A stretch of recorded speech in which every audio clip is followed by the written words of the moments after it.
सरकार नुह ये सरकार जितेबाला आसिले आसबार आज कि पाखापाखि मासे किछि दिन बीतीगला केजी मिलूँ एथिपाई अपारग सरकार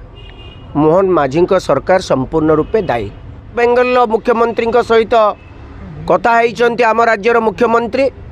आलू समस्या आउ रही सरकार नुह ये सरकार जितेबाला आसिले आसबार आज कि पाखापाखि मासे किछि दिन बीतीगला दाम 50 टंका 60 टंका स्थल विशेष रे बिक्री करा जाउची एवं ग्रामांचल रे प्राय 60 टंका रे मोहन माझी सरकार संपूर्ण रूपे दायी नहीं। आमे वेस्ट बेंगल आलू आसीबो एवं उत्तर प्रदेश आलू आसीबो कहिबा परे ओडिशावासी आशा करथिले ए समस्यार संपूर्ण समाधान उत्कल विपणन केन्द्र माध्यम कथा परिचालित होउची उत्कल रे अछि बजार कृत्रिम अभाव सृष्टि हो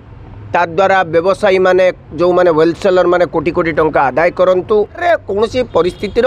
परिवर्तन घटू नाही दाम कमु नाही तार दायित्व किए नब सरकार नेबे ना विरोधी दल पई एथि दायी हेबे। अस्मिता कथा कहिले कोन बुझंती आपण मु ओडिया बोली कि गर्व करिवे अरे जड़े ओडिया भाई बउंटे जी पखाड़र आलू चकटिले खाइब से खाई पारुनी 60 टंका रेट बढ़ी आपण शुणु आलूर रेट केतेबेले बढ़िबो मार्केट रे 100 केजी आवश्यकता अच्छी 30 केजी मिलूँ ताले दाम बढ़िबो कि नहीं ताले 50 टंका किनी पारुनी आपण को सरकार स्थिर